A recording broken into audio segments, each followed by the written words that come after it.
Hello, and welcome back to the Marketing 911 series of ambulance marketing videos. In this video, I want to talk about your company's newsletter. You may or may not have a newsletter program in effect now, but you certainly will want to implement one, especially after watching this video.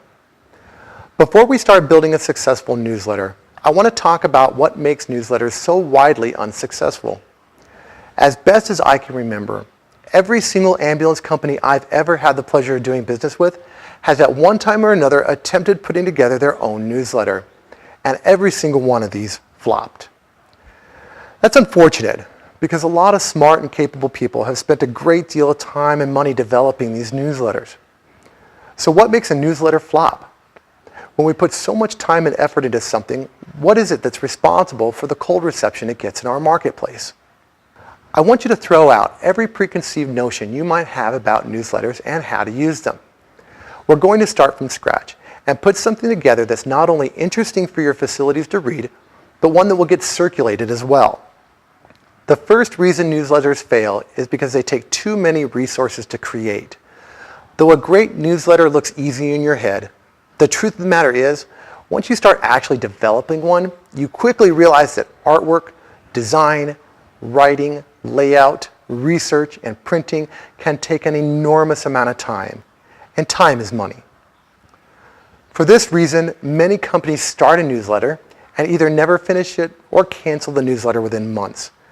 Even a simple single-page newsletter with a front and a back can take the better part of a day to put together, and a single newsletter would be boring and not contain enough information to engage people to make it worthwhile. Start adding pages, and the whole thing gets a whole lot more complicated to put together, and that means more resources to produce it. The second reason so many newsletters are unsuccessful is that they don't have a clear purpose. What's your newsletter for? Is this a true newsletter designed to keep your internal staff up to date about your company? Is your newsletter designed to deliver information to external customers to inform them of changes and updates?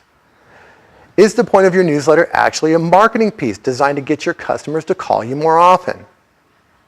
If you don't have a clear idea of what you want your newsletter to accomplish, then it's most likely going to fail.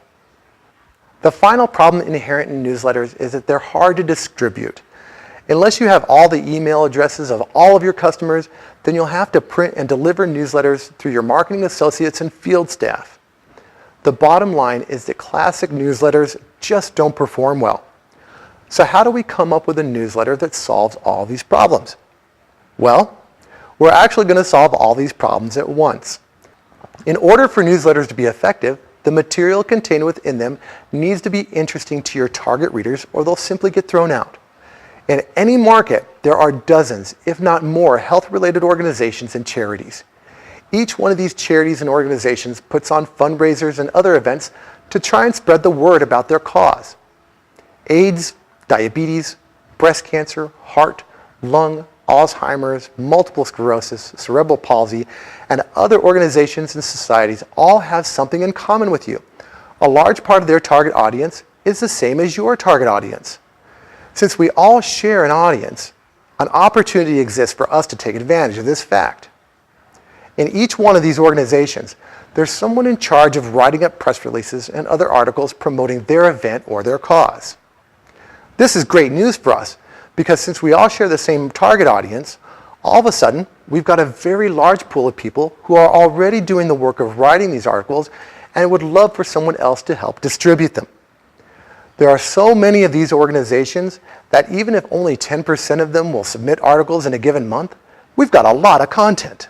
Not only that, but we have content that's interesting to our shared customers. Now guess what?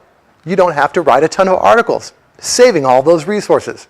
Instead, you can write one or two articles or advertisements and simply mix them in with the other news you've gotten from these organizations. With all of this content from different people, your newsletter will look less like a piece of marketing material and more like a news publication. Now that's something people will read. As they go through the piece, reading about all the events and causes in your area, boom, there's your article or advertising mixed right in.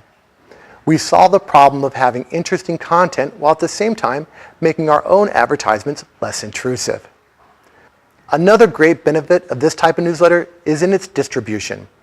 Some people love to write, And those people that love to write love to be published.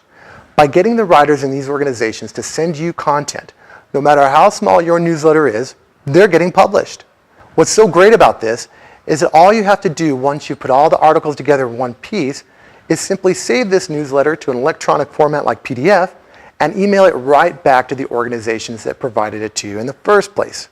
From there, simply because you published them and their name appears in your content, they'll take over distributing that newsletter to all of their healthcare contacts, expanding your reach exponentially. We've solved the third and final cause of failed newsletters by greatly increasing our distribution. Go out and make contact with all of these organizations and tell them that you're creating a newsletter. Better yet, tell them you're creating a healthcare-related magazine that you'll be distributing to all the healthcare facilities in your market. Before you know it, you'll have more articles than you know what to do with. You didn't have to do much work in getting it all put together, and you'll be able to reach more eyes in your market than ever before. Who knows, you may even be able to start charging for ad space. I've had huge success with newsletters or magazines like these, and I'm confident you will too if you're just willing to get out there and get people sending you content. That's all for this video. I hope you found it interesting, and I wish you great success in your ambulance marketing program.